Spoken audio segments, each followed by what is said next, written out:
అందరికీ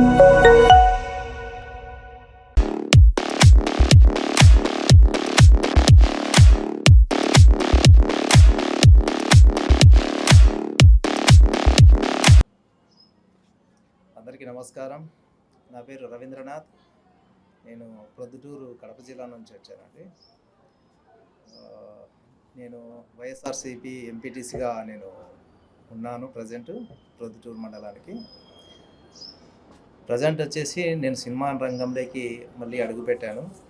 అంటే గతంలో 1996లో ఒకసారి నేను సినిమా ఇండస్ట్రీకి వచ్చి కొన్ని పరిస్థితుల వల్ల మళ్ళీ నేను రిటర్న్ అయ్యాను. మళ్ళీ ప్రొద్దుటూరుకి వెళ్ళాను. కొంచెం అక్కడ నుంచి మళ్ళీ నేను పాలిటిక్స్లోకి వెళ్ళిపోయాను. సో ప్రజెంట్ ఎంపీటీస్గా ఉన్నాను. సో బేసికల్గా నాకు సినిమా ఇండస్ట్రీ మీద చాలా మంచి అభిప్రాయం ఉంటుంది. సో దాన్ని ఏమంటారు అంటే మంచి అనుభూతి, మంచి ఇష్టం. అంటే చాలా మందికి కొన్ని టేస్ట్లు ఉంటాయి కదా, అలా నా రాజకీయ జీవితం, సినిమా జీవితం ఈ రెండు నాకు రెండు కళ లాంటివి. సో రాజకీయ రంగంలో నేను సక్సెస్ అయ్యాను. ఇప్పుడు కొత్తగా ఒక షార్ట్ ఫిలిం చేశాను, ఒక ప్రొడ్యూసర్గా. మనజీవి రామయ్య, బ్రహ్మాజీ గారు లీడ్ రోల్తో చేసిన ఒక షార్ట్ ఫిలిం. అది 40 minutes.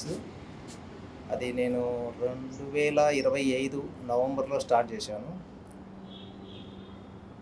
అది అవార్డు కోసం నేను అప్లై చేస్తే తెలంగాణ గవర్నమెంట్ దాన్ని సెలెక్ట్ చేయడం జరిగింది. తెలంగాణ గవర్నమెంట్కు, జ్యూరీ కమిటీ మెంబర్లకు నేను ప్రత్యేక ధన్యవాదాలు చెప్పుకుంటున్నాను. సో ఇక నుంచి నాకు ఫస్ట్లోనే నాకు ఇంత మంచి పేరు ప్రఖ్యాతులు రావడము, గద్దర్ అవార్డు రావడము, బట్టి విక్రమార్క గారు అండ్ జూపల్లి కృష్ణారావు గారు వీళ్ళ చేతుల మీదుగా నేను అవార్డు అందుకోవడం నిజంగా చాలా గొప్ప అచీవ్మెంట్ లాగా అని భావిస్తున్నాను. ఈ ఇన్స్పిరేషన్తో నాకు ఇంకా ఏంటంటే ఇంకా మంచిగా ఒక సినిమా తీయాలి, ఫర్దర్లో కూడా నేను ఒక మంచి పొజిషన్లో రావాలి అనేది నా కోరిక. ఇప్పుడిప్పుడే నాకు సినిమా రంగం మీద ఆశ ఎక్కువ పుట్టింది. సో బేసికల్గా నేను ఇక్కడ హైదరాబాద్లో రియల్ ఎస్టేట్ చేస్తుంటాను గత 9-10 సంవత్సరాల నుంచి. ఇప్పుడు సినిమా రంగంలోనే ఫుల్ ఫ్లెడ్జ్గా వెళ్ళాలనిపించింది. సో అవార్డు తీసుకున్న వెంటనే చిరంజీవి గారు నన్ను పిలిచి ఆయన బ్లెస్సింగ్ ఇవ్వడం అనేది నా లైఫ్లో ఎప్పటికీ మర్చిపోలేను. గతంలో ఆయనను 2004వ సంవత్సరం కలిసినప్పుడు ఆయన ఎలా ఉండేవాడో ఇప్పటికీ అదే సింప్లిసిటీగా ఉండడం అనేది నిజంగా ఆయన నుంచి నేను చాలా అంటే చాలా నేర్చుకున్నాను. ఎందుకు వచ్చిందో తెలియదు కానీ నా నోట్లోంచి ఒక మాట అన్నాను, అన్నయ్య మీతో నేను 2029లో ఠాగూర్ లాంటి ఒక మూవీ తీయాలని కోరిక ఉంది, దానికి నేను ప్రిపేర్ అవుతున్నాను అంటే ఆయన చాలా మంచి మనసుతో ఆశీర్వదించారండి. నిజంగా ఆ స్థాయిలో ఉన్న వ్యక్తి ఖచ్చితంగా జరిగి తీరుతుంది, నువ్వు గట్టిగా అనుకో, ఖచ్చితంగా చేద్దాం అన్నాడంటే నిజంగా అది దేవుడు దయ. అది ఖచ్చితంగా నెరవేరుతుందని నేను ఆశిస్తున్నాను. ఆ ప్రయత్నం ఆ విధంగానే నేను ముందుకెళ్తున్నా. సో నాకు ఈ ఇండస్ట్రీలో ఇద్దరు ఇన్స్పిరేషన్ అండి ప్రొడ్యూసర్ పరంగా. ఒకరు బండ్ల గణేష్ గారు, సెకండ్ ఇప్పుడు దిల్ రాజు గారు. వీళ్ళిద్దరు ఇన్స్పిరేషన్తో నేను ముందుకెళ్తున్నాను. అంటే మనం ఒక అడుగు ముందుకేస్తే కానీ తెలియదు మనం ఎంత సక్సెస్ అవుతామా లేదా అనేది. ఏమి వేయకుండానే అందులో సక్సెస్ అవుతామా లేదా అనే మీమాంసంతో వెనుకడికి వేయకుండా ఒక గట్టి ఆశయంతో ముందుకు అడుగేస్తున్నాను. నెక్స్ట్ 2026 సెప్టెంబర్ ఆ టైంలో నేను ఇంకా నెక్స్ట్ ఫిల్మ్ కూడా ఒకటి స్టార్ట్ చేస్తున్నాను. సో అది ఫిబ్రవరి ఆర్ మార్చికి రిలీజ్కు ప్లానింగ్ ఉంది. ఆ వివరాలు కూడా నేను తొందరలోనే మీకు అందజేస్తాను. సార్ ఈ ఇండస్ట్రీ నుంచి మీకు గ్యాప్ ఎందుకు వచ్చింది సార్? అంటే ఏ విధమైన ఇబ్బందులు ఎదుర్కొన్నారు? ఇబ్బందులు అనేది లేదండి, నాకు అప్పుడు చిన్న వయసు కొద్దిగా. అప్పుడు ఫస్ట్ ఫిలిము నేను ఆవరగాడ్ అనే సినిమాలో డైరెక్షన్ డిపార్ట్మెంట్లో నేను చేశాను. సో అది ఆలీ గారు హీరో, డైరెక్టర్ వేమగడ్డి గారు. సో తర్వాత నాకేంటంటే ఇక్కడ కొద్దిగా సరైన ఆ, పరిచయాలు లేవు సరిగా. ఎవరిని ఎలా అప్రోచ్ అవ్వాలనేది దానికి వే ఆఫ్ నాకు లేదు. సో కొంతకాలం వెయిట్ చేశాను. కాదు మనకి ఇక్కడ సెట్ అవ్వలేమని చెప్పేసి మళ్ళీ నేను ఊరికి వెళ్ళిపోవడం జరిగింది. ఒక 3-4 ఇయర్స్ తర్వాత నేను మళ్ళీ వైఎస్ రాజశేఖర రెడ్డి గారు పాదయాత్ర చేయడం వల్ల నాకు కొద్దిగా ఇన్స్పిరేషన్గా అనిపించింది. అంటే ప్రజాసేవ చేయాలనే ఒక ఆకాంక్ష నాలో ఎక్కువ ఏర్పడింది. సో దానికి తగ్గట్టు 2003 నుంచి నేను 2004, 5 ఇట్లా బ్యాక్ ఎండ్ నుంచి పాలిటిక్స్లో ఉంటున్నాను. ఆ పాలిటిక్స్లో కాంగ్రెస్ పార్టీ నుంచి కొంచెం చిన్న చిన్న పదవులు స్వీకరించాను. దాని తర్వాత నేను బిజినెస్ చేసుకుంటున్నాను అక్కడ. సో 2009లో డాక్టర్ వైఎస్ రాజశేఖర రెడ్డి గారు చనిపోవడం వల్ల సో కొంచెం బాధల్లో ఉన్నింది. 2010లో వైఎస్ జగన్మోహన్ రెడ్డి గారు ఆ కాంగ్రెస్ పార్టీ నుంచి బయటికి రావడము, 11లో ఆయన పార్టీ పెట్టడము, ఇక నేను పూర్తిగా రాజకీయాల్లో దాంట్లోనే కంటిన్యూ సాగడం, అక్కడ నుంచి నేటి వరకు కూడా పార్టీలో కొనసాగుతున్నాను. సో నన్ను గుర్తించి నా సేవలు గుర్తించి వైఎస్ జగన్మోహన్ రెడ్డి గారు నాకు 3-4 పదవులు ఇచ్చాడు. ప్రజెంట్ ఇప్పుడు నేను ఎంపీటీస్గా ఉంటున్నాను. సో ఈ ఎంపీటీస్గా ఉంటున్న టైంలోనే కొద్దిగా ఇక్కడ నాకు ఒక మిత్రుడు ఒక చిన్న చిన్న అవకాశాలు ఉన్నాయి, మనం చేద్దాము, ట్రై చేద్దాము, ఒక ఫిలిం తీద్దాము అని అంటే సరే అని చెప్పేసి నేను రావడం జరిగింది. ఇప్పుడున్న ఇండస్ట్రీలో పరిస్థితి కష్టంగా ఉంది. ఎవరైనా చిన్న ప్రొడ్యూసర్ అయినా సరే వాళ్ళు సినిమా తీసినా వాళ్ళకి రిలీజ్ చేయడానికి చాలా కష్టంగా ఉంది. ఎస్ సో అటువంటి పరిస్థితుల్లో మీరు మళ్ళీ రీఎంట్రీ ఇచ్చి సినిమాలు తీయాలని వస్తున్నారు. ఎస్ సో దాన్ని మీరేమంటారు? యా ఇది చాలా మంచి క్వశ్చన్ అండి. అంటే డబ్బులు ఉన్నాయి, సినిమా తీస్తాము, అయిపోతుంది. ఆ తర్వాత రిలీజింగ్, దాని ప్రొడక్షన్స్, ప్రీ ప్రొడక్షన్, పబ్లిసిటీ ఇదంతా తీసుకొని థియేటర్లకు రిలీజ్ చేయడం అనేది చాలా కత్తి మీద సాము లాంటిదండి. దీన్ని నేను ఎందుకు టైం తీసుకుంటున్నాను అంటే దీని మీద నేను కొద్దిగా స్టడీ చేస్తున్నాను. సో ఒకసారి దిల్ రాజు గారిని కూడా కలిశాను. ఆయన నా అభిప్రాయం చెప్తే ఒకసారి మళ్ళీ కలుద్దామండి, తప్పకుండా మాట్లాడదాం అన్నాడు. ఇది ఎందుకు అడిగానంటే ఆయనను, సినిమా పరిశ్రమకు 80% ఫైనాన్స్ అంతా మా ప్రొద్దుట నుంచి వస్తుంది. సో నాకు ఆ అవకాశం కావాలి అని చెప్పేసి నేను ఆయన అడిగితే, తప్పకుండా మీరు సక్సెస్ అవుతారండి, చిన్న చిన్న సినిమాలు స్టార్ట్ చేయండి, ఏవి అవసరమైనా కూడా నన్ను ఒకసారి సంప్రదించండి అని చెప్పడం జరిగింది. సో ఇక్కడ సక్సెస్ అనే దానికంటే ఫెయిల్యూర్స్ నేను ఎక్కువ చూస్తున్నాను చాలామందిని. ఆ ఫెయిల్యూర్స్లో ఎందుకు ఫెయిల్యూర్ అవుతున్నారు అనేది చెప్పి నేను దాన్ని స్టడీ చేస్తున్నాను. సో ఏదో మనం ఉన్నది, డబ్బులు ఉన్నాయి, తీసేద్దాము అంటే నా దగ్గర డబ్బులు అన్నీ ఉన్నాయని కాదు. సో నాకు ఫైనాన్స్ ఫండింగ్ ఇచ్చేవాళ్ళు ఉన్నారు. సో దాని బేస్ ప్రకారమే నేను ఫిలిం తీస్తున్నాను. సో నెక్స్ట్ ఒక 3 CRతో ఒక బడ్జెట్ మూవీ తీస్తున్నాను. ప్యాడింగ్ ఆర్టిస్టు, కొత్త వాళ్ళు 2 హీరో హీరోయిన్స్, సో ఒక ప్రముఖ దర్శకుడు, అందరికీ తెలిసిన వ్యక్తే. సో నేను ఇంకొక కో ప్రొడ్యూసర్తో కలిసి చేస్తున్నాను. సో ఇది తెలుసుకునే దానికోసం కొంత టైం తీసుకుంటాను. సో దానికి బేస్గానే ఆగస్టు చివరిలో, సెప్టెంబర్ ఫస్ట్ వీక్లో నేను అన్నపూర్ణ స్టూడియోలో గ్రాండ్ లాంచింగ్గా ఉంటుంది. సో నా ప్రయత్నం సక్సెస్ అవుతుందని నేను ఆశిస్తున్నాను. సో ఇప్పుడు దాకా ఎన్ని కథలు విన్నారు సార్? దాంట్లో మీకు బాగా ఎక్సైట్ అయిన కథలు ఎన్ని చేయబోతున్నారు? ఇప్పటికీ నాకు అవార్డు వచ్చిన తర్వాత దాదాపు ఒక 30-40 మంది డైరెక్టర్లు నాకు ఫోన్ చేయడం జరిగింది. అంటే డెబ్యూ డైరెక్టర్స్ కావచ్చు, కొత్త డైరెక్టర్ కానీ, పాత కానీ. వాళ్ళలో నేను తెలుసుకునేది అంటే ఒక 7-8 కథలు విన్నానండి. వాటిలో 2 సెలెక్ట్ చేసుకున్నాను. సో ఈ రెండిట్లో ఒకటి ఫైనలైజ్ చేశాను.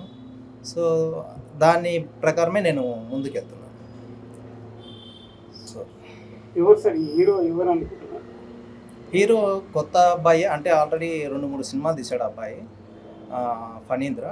సో అబ్బాయి ఇంకొక అతను ఇంకా సెలెక్ట్ చేస్తున్నాను.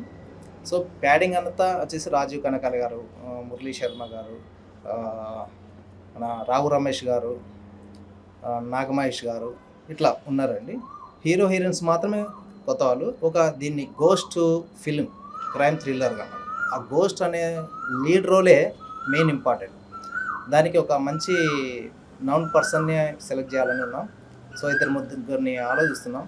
అది అమలా పాల్ కావచ్చు, లేదంటే ధన్యా బాలకృష్ణ కావచ్చు. ఇట్లా ఇంకా మేము డిసైడ్ కాలేదు, జస్ట్ చెప్తున్నాం మీకు. అంటే వేరే చిరంజీవి గారు కాకుండా వేరే ఎవరైనా పెద్ద హీరో కానీ ఇప్పుడు యూత్ హీరోస్ కానీ ఏమైనా వెళ్ళి కథలు చెప్పడం కానీ వాళ్ళకి ఏమైనా చెప్పడం జరిగింది అసలు? లేదండి, నాకు ఏంటంటే మా రాజకీయ జీవితంలో నా గురువు గారు రాచమల్లి ప్రసాద్ రెడ్డి, మా ఎమ్మెల్యే గారు, ఆయన దగ్గర నేను నేర్చుకునేదంటే ఏదైనా కొడితే పెద్దగానే కొట్టాలి. దాన్ని బేస్ చేసుకొని మనం అంత రీచ్ కానీ కొద్దిగానే మనం కొద్దిగా తక్కువ చేసుకొని రీచ్ అవుతాం. అంటే మన చిరంజీవి గారితో నేను తీస్తానా లేదనేది తర్వాత విషయం. సో నా టార్గెట్ అనేది అంత పై స్థాయిలో ఉందంటే అట్లీస్ట్ ఇప్పుడున్న రవితేజ కావచ్చు, మన రోషన్ గారు కావచ్చు, సో ఇప్పుడు కొత్తగా వచ్చిన కోర్టు మూవీ రోషన్ అతను కావచ్చు, శ్రీకాంత్ గారి అబ్బాయిని కూడా అడిగాను. సో కాకపోతే నా కథకు సెట్ అయ్యే పర్సన్స్ వీళ్ళు కాదని తెలిసింది ఇప్పుడుండే project. So further coming projects నేను ఆలోచించుకొని దాన్ని బట్టి చెప్తాను. ఈ స్టోరీ అయిపోయిన తర్వాత, ఈ మూవీ అయిపోయిన తర్వాత నెక్స్ట్ ప్లాన్ చేస్తానండి. అంటే మీరు అన్నారు 80% ప్రొద్దుటూరు నుంచే సినిమా ఇండస్ట్రీకి ఫండ్ వెళ్తుందన్నారు. సో మీరు పొలిటికల్లోనే ఉండే అక్కడ ఉన్న ప్రజలకి సేవ చేస్తే బాగుంది, ఇంకా మీకు పేరు వస్తుంది కదా సార్ సినిమా ఇండస్ట్రీలోకి వచ్చి. యా, అంటే రాజకీయం, సినిమా రంగం ఈ రెండు నాకు రెండు కళ లాంటివి అని మీకు ఇందాకే చెప్పాను. రాజకీయాల్లో దాదాపు 17 years నుంచి ఉంటున్నాను. సో అక్కడ సేవ అనేది చేస్తున్నాను. ఆ సేవ అనేది కంటిన్యూషన్ అనేది ఉండదు, కానీ అట్ ద సేమ్ టైం ఇక్కడ సినిమా అనేది కంటిన్యూషన్ ఉండదు. ఒక 4 months 5 monthsలో మనం మూవీ కంప్లీట్ చేసేసుకొని తర్వాత రిలీజ్ చేసేసుకొని కొంత గ్యాప్ తీసుకుని అక్కడ చేసుకోవచ్చు. మన ఏంటంటే హీరో కాదు, డైరెక్టర్ కాదు, కంటిన్యూషన్ యాజ్ ఎ ప్రొడ్యూసర్కు డైలీ ఇక్కడ వర్క్ ఏమి ఉండదు. సో నా పర్సన్ ఎవరో ఒకరు ఉంటారు, మేనేజర్గా అతను చూసుకుంటారు. సో నేను అక్కడ సేవ చేసుకోవచ్చు, ఇక్కడ నేను ఫిలిమ్స్ తీసుకోవచ్చు. సో బ్యాలెన్స్గా చేస్తాను ఏదైనా. దీనికి అరౌండ్ 3 CR అనుకున్నామండి. సో అంటే ఇప్పుడు మీరు తీయబోయే సినిమాలో అందరూ మన తెలుగు యాక్టర్లే ఉంటారా సార్, వేరే స్టేట్ వాళ్ళు అంటే బాలీవుడ్ హాలీవుడ్? నాకు ఒక ఇది ఉంటుందండి, ఏమంటారంటే లోకల్ వాళ్ళను ఎక్కువ ప్రయారిటీ ఇవ్వాలనేది నాకు చాలా ఇష్టం. ఎందుకంటే మనలోనే మనకు లోకల్గా మనకు సపోర్టింగ్ లేకపోతే బయట వాళ్ళని తెచ్చుకొని అది సరిగా చేయలేక వాళ్ళకు మళ్ళీ ఇక్కడ వచ్చేసి వాళ్ళకు కన్వీనియన్సెస్ కానీ వాళ్ళ లివింగ్ కానీ కాస్ట్ ఆఫ్ ఎక్కువైపోతాయి. మన దగ్గర టాలెంట్ ఉన్న వాళ్ళు చాలామంది ఉన్నారు. రీసెంట్గా వచ్చిన మా శ్రీలల కావచ్చు, గతంలో లయ గారు కావచ్చు, ఎంతోమంది ఉన్నారు. వీళ్ళని తీసుకురావాలనేది నా లక్ష్యం. ఎస్పెషల్లీ ఈ సినిమాలో ఎవరిని యూజ్ చేస్తున్నారు, అంటే కథపరంగా ఎవరెవరు తీసుకున్నారు? నేను ఇందాక చెప్పాను, అంటే హీరో హీరోయిన్స్ మాత్రం కొత్త వాళ్ళు. టెక్నీషియన్స్ అంటే డైరెక్టర్ ఒకరు శ్రీరాజ్ బల్లా గారు. సో ఆయన డైరెక్టరు, ఆయనతో నేను చేస్తున్నాను. ఇంకా మ్యూజిక్ ఇంకా నేను కన్ఫర్మ్ చేయలేదు. ఈ మధ్యనే ఒక 10 days బ్యాక్ నుంచి చర్చలు నడుస్తున్నాయి. సో నేను ఇంకా అంత పెద్ద స్థాయిగా నేను ఆలోచించే వరకు రాలేదండి. ప్రస్తుతం అయితే ఆయన మంచితనం గురించి నేను విన్నాను. బేసికల్గా నేను పెద్ద వీరాభిమానిని పవన్ కళ్యాణ్ గారికి. అంటే అంతకుముందు చిరంజీవి గారికి వీరాభిమానిని. తర్వాత ఆయన రాజకీయాల్లోకి వెళ్ళిన తర్వాత ఆయన ఫస్ట్ ఫిలిం అక్కడమ్మ ఇక్కడ అబ్బాయి షూటింగ్ టైంలో కూడా ఫస్ట్ షాట్లో నేను కూడా ఆయన పక్క నుంచి చూశాను. కాబట్టి ఆయన స్టైల్ నాకు బాగా నచ్చి చాలా ఇదేంటిది.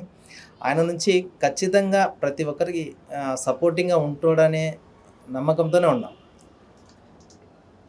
తెలుగు ఇండస్ట్రీకి ఈ రాష్ట్రాలు వేరే అయినాయి కానీ అందరూ కలిసిమెలిసి ఉన్నారండి. సో అక్కడ కానీ ఇక్కడ కానీ సపోర్టింగ్ అయితే ప్రతి ఒక్కరికి ఉంటుంది. అది ఎవరి మీద కక్ష ఇవన్నీ ఏముండవు. ఇప్పుడు ఎట్లా ఉందంటే సార్, ఇప్పుడు ఆంధ్ర సెటిలర్ ఒకలా ఉంది, తెలంగాణ ఇది ఒకలా ఉంది సార్. సో మీరు ఆంధ్ర ఒక ప్రొడ్యూసర్ అయి ఉండి మీకు ఎటువంటి ఆయన నుంచి ఎట్లా ఉంది, అంటే సహాయం ఎట్లా ఉంది సార్? ఆంధ్ర ప్రొడ్యూసర్గా, ఆంధ్ర ఆయన హోంమంత్రిగా, డిప్యూటీ సీఎంగా.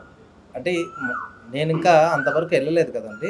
సో నేను మూవీ తీసిన తర్వాత రిలీజ్ టైంలో నేను ఎన్ని థియేటర్లు తెచ్చుకోవాలి, ఎక్కడ రిలీజ్ చేసుకోవాలి. మీరు వైసీపీ అంటున్నారు కాబట్టి మీకు అంటే ఏమైనా ఇబ్బందులు వచ్చే అవకాశం ఏమైనా ఉన్నాయా ఫర్దర్గా ఫ్యూచర్లో?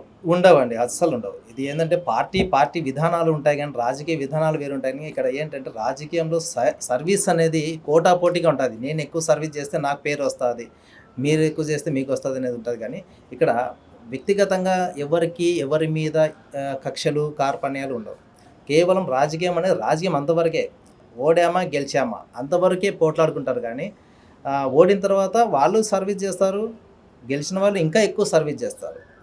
సో దానివల్ల మాకేం ఇబ్బంది ఏమి ఉండదు, ఆయన పూర్తి సహకారం మనకు ఉంటుంది. ఇప్పుడు ఈ పూజా సెరమనీకి ఎవరైనా చీఫ్ గెస్ట్ పవన్ కళ్యాణ్ కానీ ఏపీ నుంచి వైఎస్ జగన్ కానీ పిలిచే అవకాశం ఉంది? రాజకీయ పరంగా నేను ఇంకా అంతవరకు సినిమా ఆలోచించట్లేదు. మీ పూజ సెరమనీకి నేను ప్రజెంట్ వచ్చేసి కోమటిరెడ్డి వెంకటరెడ్డి గారిని అనుకున్నాను, మా ఎక్స్ఎమ్మెల్యే రాజమౌళి ప్రసాద్ రెడ్డి గారిని. సో ఆ రోజు ఎవరైతే అట్లా ఇండస్ట్రీ పరంగా ఉన్నారు, ఇప్పుడు నేను ఇండస్ట్రీని కొంచెం ఇప్పుడిప్పుడే స్టార్ట్ అవుతున్నాను కాబట్టి ఒక ఫ్యూచర్లో మంచి ప్రొడ్యూసర్ అవ్వాలనే కోరికలో ఉన్నాను కాబట్టి ఏ చిన్న కాంట్రవర్సీని కూడా నేను యాక్సెప్ట్ చేయలేను. సో ఫర్దర్గా మంచి వేలో వెళ్ళాలనే కోరికతోనే ఆచితూచి అడుగులు వేస్తానని ఒక దృఢమైన సంకల్పంతో ఉన్నాను నేను. కంగ్రాచులేషన్స్. థ్యాంక్ యూ అండి. నిజంగా అంత పెద్ద స్టార్ కొడుకు అయ్యింది కూడా అంత కష్టపడడం అనేది నిజంగా చాలా అప్రిషియేట్ చేసిన విషయం అనేది. అది ఆ స్థాయికి ఉన్న వ్యక్తి కష్టపడాల్సిన అవసరం లేదు, కానీ చాలా బాగా కష్టపడ్డాడు. రంగస్థలంలో ఎలా కష్టపడ్డాడు, మగధీరులో ఎలా కష్టపడ్డాడు, పెద్దీలో కూడా చాలా బాగా కష్టపడ్డాడు. చాలా మంచిగా వచ్చింది సినిమా. నాకు ఆ సినిమా చూస్తున్నంతసేపు కూడా లగాన్ అనే అమీర్ ఖాన్ మూవీ గుర్తొచ్చింది.